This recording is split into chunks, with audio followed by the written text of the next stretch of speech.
9 to 10 ang babasahin po natin. If you have your Bibles with you, Joshua chapter 16, verse 9 to 10. Okay. So,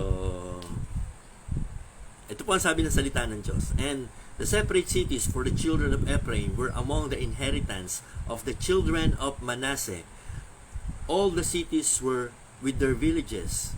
Verse 10, and they drive not out the Canaanites that dwelt in Gezer, but the Canaanites dwell among the Ephraimites unto this day, and serve under tribute.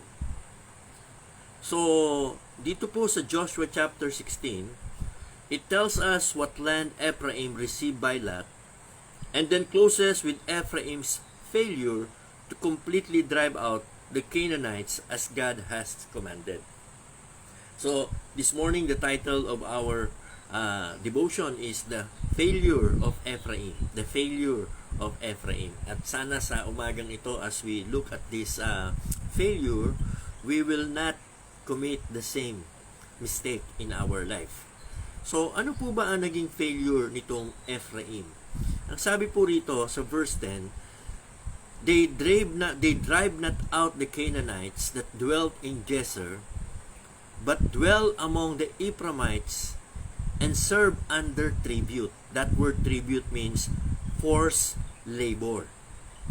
Sa madaling salita, sa halip na pinalayas nila yung mga idolatrous people na ito doon sa binigay na lupa sa kanila ng Panginoon, ang ginawa nila ay nakipag-ugnayan sila at ginawa nilang mga lingkod o parang kasambahay, alipin o kanilang katuwang sa kanilang mga ginagawa.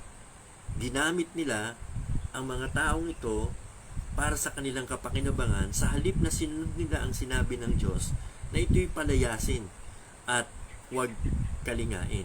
Because they were enemies. They were enemies of God and they were enemies of the nation of Israel. But Joshua 16 tells what land Ephraim received by Lot and then closes with Ephraim's failure to completely drive out these people, the Canaanites, as God has commanded. This proved to be the case with all the tribes throughout the promised land. Hindi po pala ang Ephraim lang, kundi parang sila lamang yung naging simula at ehemplo, masamang ehemplo, dahil pagkatapos nito, lahat po ng iba pang mga tribes, ganun na rin ang ginawa. Instead of obeying the Lord's command and utterly driving out the inhabitants, the Canaanites, they saw an opportunity to turn them into forced laborers and ease their own workloads. Kasi di ba nung sila ay nasa Egypt, ginawa ito ng Egyptians sa kanila, ginawa silang slaves, ginawa silang forced laborers. And now they see an opportunity, bakit natin papatayin itong mga to? Bakit natin palalayasin itong mga ito? Eh di, hulihin na lang natin, no? At gawin natin silang mga alipin. Gawin natin silang mga forced laborers. Kamukha ng ginawa ng Egyptian sa atin. So it seemed like a good, solid business decision, but it was a terrible spiritual decision. Minsan po, iniisip natin kasi, nagde-decide tayo based on what we can gain, materially speaking, instead of ang ating iniisip ay what we could gain spiritually speaking. So, yung kanilang naging decision was a material business decision. Dahil magkakaroon sila ng mga katuwang sa gawain, hindi pa nila babayaran. Kaya forced labor eh. Siyempre nga naman, kung ikaw yung Canaanites, kaysa patayin ka, magpapaalipin ka na lang. O hindi ba? So ano naging problema dito? You see, Gezer was a city that Joshua had already conquered, but not fully, for two reasons. One, they wanted peace at any cost, and two, they wanted wealth and ease from labor. Ito po ang problema eh. Kapag gusto nating makipag-compromise para wala na lang gulo, para wala na lang away, sige, i-compromise natin yung truth sa falsehood. At total, Baka pakikinabangan natin sila para sa ating personal gain. So for the sake of ease and money, they disobeyed the Lord and fell short of what He had for them. For the sake of ease and money. Every time that this will be the basis of your decision, for convenience and for material gain, you're committing a big mistake. Big mistake. Huwag kung ito ang maging basihan ng inyong desisyon. Does that sound familiar? You see, things have not really changed much in the last 3,400 years. Have they? Humanity is still on a quest for the easiest way and most financially rewarding path. Yan ang habol at yan ang drive ng maraming tao. If you still remember, Joshua gave Caleb Hebron, the city that has so frightened the 10 spies because of the giants Anakites that were there. But trusting in the Lord, Caleb, being 85 years old, drove out the Anakites and then marched against Kiryat Sefer. Si Othniel, yung kanyang nephew kahapon na diniscuss natin, conquered it and then claimed Caleb's daughter, si Aksa, as his reward. Sadly, many others in Israel did not share Caleb's courage and stepping up in faith. The Judahites could not dislodge the Jebusites from Jerusalem. And dito po sa chapter 16 verse 10, the Ephraimites did not dislodge the Canaanites. By letting these enemies of the state stay in their midst, the Ephraimites were endangering themselves spiritually. Kung kayo'y nagtataka, bakit hanggang ngayon may gulo sa Middle East? Bakit hanggang ngayon ang Israel ay napapaligiran nitong mga Palestinians and other Arab nations na ginugulo sila at pilit inaagaw sa kanilang lupain? Ay sapagkat dito pa lamang po nagsimula ang problema. The ancient Israel, when God gave them the land as He has promised, and all they have to do is claim it and conquer it, hindi po nila ginawa ito ng maayos. Ito po yung naging failure. What Joshua had started and Caleb has continued, most of the tribes of Israel did not pursue. They did not pursue it. Hindi na nila tinuloy. Naisip nila mas maganda makipagkasundo na lang tayo. Naisip nila mas maganda gamitin na lang natin sila para sa ating kapakinabangan. So, by letting those foreigners stay in their midst, they endanger themselves spiritually. Their future shows them lapsing into idolatry until the Lord was forced to say through His prophet, Ephraim is joined to idols, let him alone. Mababasa po niyan sa Hosea chapter 4 verse 17. So in the chapters that follow, we read that the Manassites were not able to occupy some of their towns, for the Canaanites were determined to live in that region. And the Danites had difficulty taking possession of their territory. So one after another, every tribe failed to conquer. Tapos na yung mga excitement at yung nakita natin na talaga namang buong tapang na pagiging conquerors ni na Joshua, ni na Caleb, ni na Othniel. Pagkatapos noon, wala nang nagpatuloy ng kanilang hakbang, wala nang nagpatuloy ng kanilang persistence na gawin yung kalooban ng Diyos. Lahat ay naging easy na lamang, lahat ay hindi na nakipaglaban at sabi nila makipagkaibigan na lang tayo at total takot sila sa atin, alipinin natin sila. If they would have faith to make the effort, the Lord would have given them the same victory that God has given to Caleb. So what is the failure of Ephraim and the rest of the tribes that followed? Disobedience. One prevailing theme of this chapter, itong Joshua chapter 16, is not finishing the work God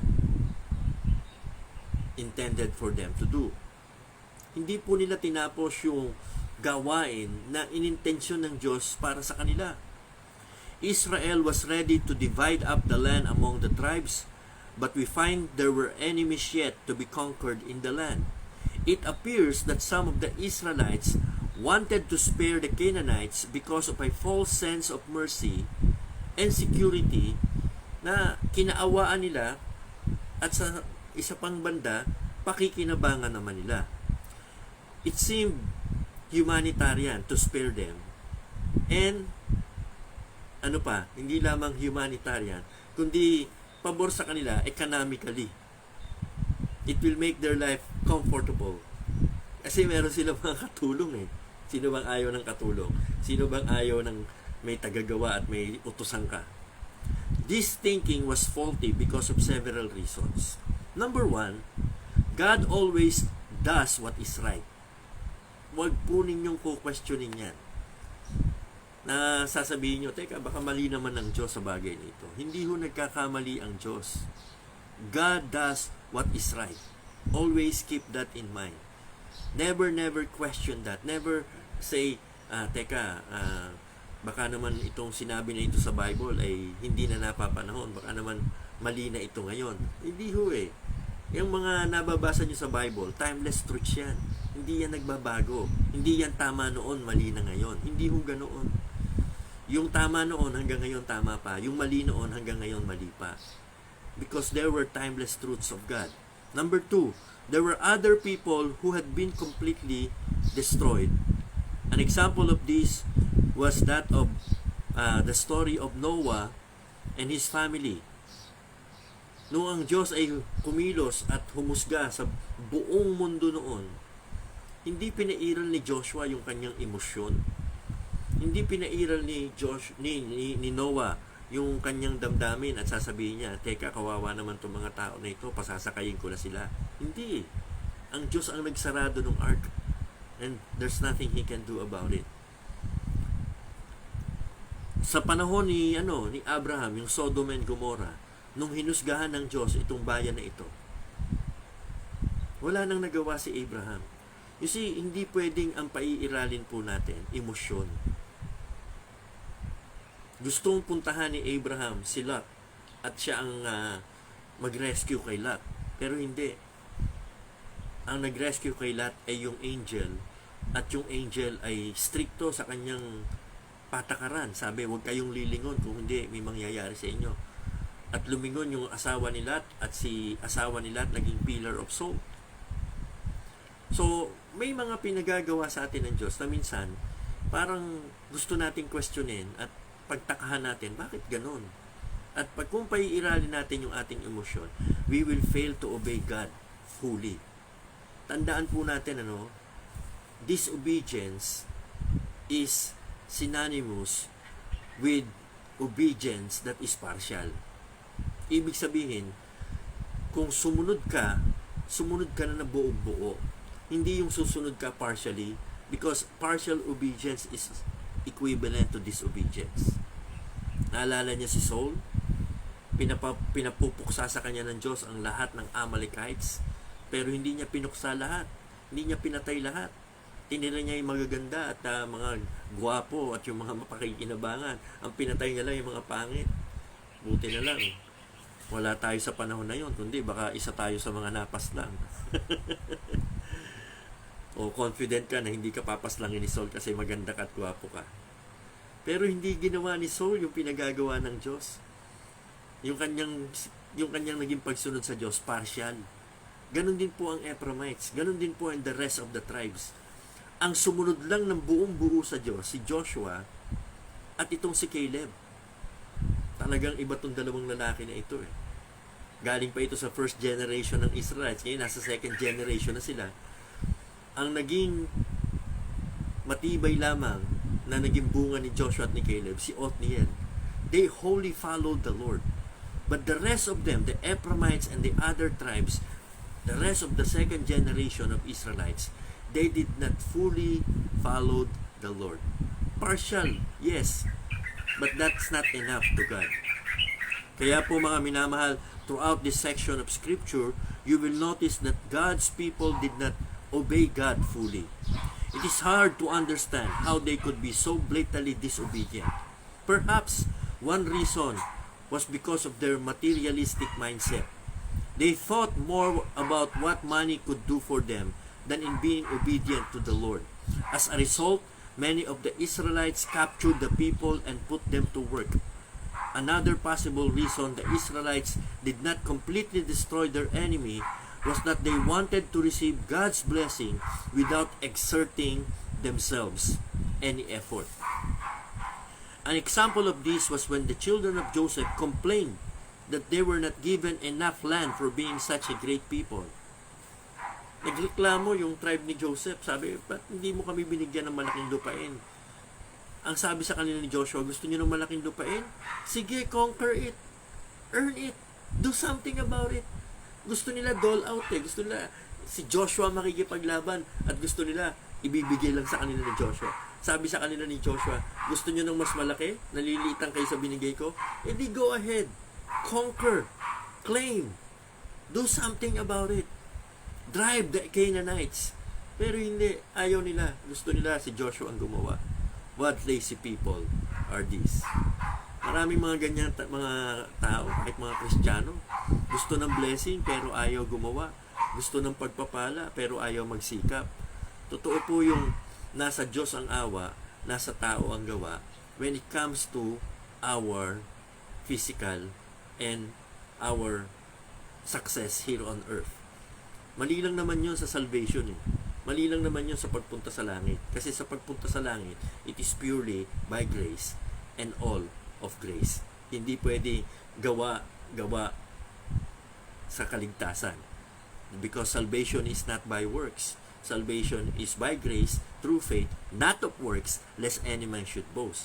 Kaya yung kasabihang nasa Diyos ang awa, nasa tao ang gawa, hindi mo pwedeng i-apply sa salvation. Kasi sa salvation, it is all of grace, all by the finished work of Jesus Christ. You have to trust what Christ has done for you. His finished work at Calvary, it is enough and you don't have to add to it. But when it comes to our Christian life, ang sabi po ni Apostle Paul, work out your own salvation with fear and trembling. Ang sabi po ni James, faith without works is dead. Ibig sabihin, hindi yan sa salvation ha, yan ay sa ating buhay dito sa lupa. If you really believe God, then do something about it. Do what He says. Follow His lead. Hindi yung puro naniniwala ka sa Diyos, nananalangin ka sa Diyos, tapos puro hilata ka at naghihintay ka na para kang siwang tamad na bumaba ang pagpapala sa iyo mula sa langit. Ganyan yung tribe ni Joseph eh. Malayong-malayo sa kanilang ancestor na si Joseph. Kaya sa inis ni Joshua sa kanila, sabi niya, gusto nyo? Sige, kunin nyo. Conquerin nyo. Hindi ko yan ibibigay sa inyo. Ito-dole out ko sa inyo. So mga minamahal, as we apply this sa ating buhay, isipin nyo, think about this. Do I have an inflated view of myself and feel I deserve more than I am getting? Baka may attitude tayo na tayo ay, ang tawag dito, self-entitled. Meron tayong inflated view of ourselves and feel that we deserve more than we are getting. Hey, listen to me. If life has been good to you, if there are so many things that you are enjoying in your life, na hindi mo pinagtrabahuhan, ipasalamat ka sa Diyos. God has been so good to you. But that doesn't mean everything will be handed to you. You have to work. You have to do something to improve your life. You have to get up early from bed and work. Diba? Sabi po ni Apostle Paul yan, if any man would not work, neither should he eat. Pero nasasanay tayo. Pag kami mga taong nag-aasikaso sa atin, pag kami mga taong tumutulong sa atin, pag kami mga taong nagkakaloob sa atin, ay, ang sarap ng buhay. Hayahay. Kain lang tayo, sige lang. Enjoy lang natin yung mga benefits of the goodness of God and other people. Tapos sa ayaw na nating magtrabaho. Eh, hindi ho po pwede yan sa God's economy. Hindi ho po pwede yan sa God's kingdom. Ang nais po ng Panginoon sa bawat isa sa atin is to make a conscious effort to have a better life and have a good attitude of being diligent in working for the glory of God. Kahit nasaan kang larangan, whatever field you are, in the ministry or in the secular, both should be done for the glory of God with all diligence. Kung paano yung mga worker natin sa ibang bansa, yung mga OFW natin ay napakasisipag. Saludo tayo sa kanila. Talagang ang araw ay gabi, ang gabi ay araw. Halos hindi na yan nagpapahinga. Sana tayo rin dito sa ating bansa. At sana tayo rin mga pastor. At sana tayo rin mga lingkod ng Diyos. Kaya minsan tuloy na pagkakamalian tayo. Sabi, magpastor ka na lang kasi parang wala ka namang silbi sa buhay eh. Pag ang tao wala silbi sa buhay, lalo wala silbi sa ministry yan. Kailangan po sa gawain ng Diyos masipag. Hindi natin dapat iasa sa iba. Ganyan po ang Ephraimites eh. Ganyan po ang mga tribe ni Joseph eh. And in the rest of the tribes, kaya hindi nila pinalayas, kaya hindi nila drive out yung mga Canaanites. They want to make use of them. Earn money by using them. Ginawa nila mga workhorse nila, ginawa nila mga forced laborers nila. Jesus pointed us to the way of being successful. Sabi niya sa Matthew 6:33, "Seek ye first the kingdom of God and His righteousness, and all these things shall be added unto you." Ang basa ng iba dyan, pag inuna ko ang gawain ng Diyos, ibibigay na sa akin ng Diyos lahat ng kailangan ko. Yay! Hindi ko na kailangan magtrabaho. Teka lang, hindi yun na sinabi ng Panginoon. Nung sinabi niyang, "Seek ye first the kingdom of God and His righteousness," ang ibig sabihin, kung naiintindihan mo ang katuwiran ng Diyos, ang itinuturo ng Diyos sa atin, kung uunahin natin ang kanyang kaharian, kailangan maging masipag tayo na mga lingkod niya. Kailangan gumawa tayo para sa Kanya. In the sweat of our face. Kailangan mag-effort tayo. Pambira, libre na nga yung kaligtasan natin eh. Libre na nga yung pagpunta natin sa langit eh. Hindi na nga tayo naghirap eh. Si Jesus na nga naghirap nun eh. Tapos pagdating ba naman sa ibang bagay pa ng pagpapala ng Diyos, gusto natin ibubuo sa atin ng Diyos ang wala tayong ginagawa. Hindi ho ganoon. The promised land was given to them by God. But they have to make an effort, like Joshua, like Caleb, like Othniel. Kung kinakailangan, itaya nila yung buhay nila. Gagawin nila para matupad lang nila yung gawain sa Diyos. Yung tungkulin nila sa Panginoon. And the Apostle Paul have the same spirit and attitude. Sabi niya, "I will be very gladly to be spent and be spent by you. The more I love, the less I beloved." Sabi niya, "But none of these things move me, neither count I my life dear to myself, that I might finish my course with joy, and the ministry which the Lord gave me, to testify of the gospel of the grace of God." So, andun kailangan, pagdating sa gawain ng Diyos, dedicated tayo, devoted tayo, determined tayo, at talagang tayo po mga minamahal, ay hindi kailanman susuko para sa gawain ng Diyos. Let us do it. Let us be diligent about it. When it comes to the work of God, when it comes to the things of God, when it comes to doing the will of God, maging masipag po tayo. Sabi nga po ng sulat ni Apostle Paul sa mga taga-Romans, fervent in the spirit, not slothful in business, fervent in the spirit, serving the Lord. Huwag tamad sa gawain, maningas sa spirito, naglilingkod sa Panginoon. Kaya this morning, I encourage you, avoid this failure, na instead na you will take up the responsibility and be accountable before God,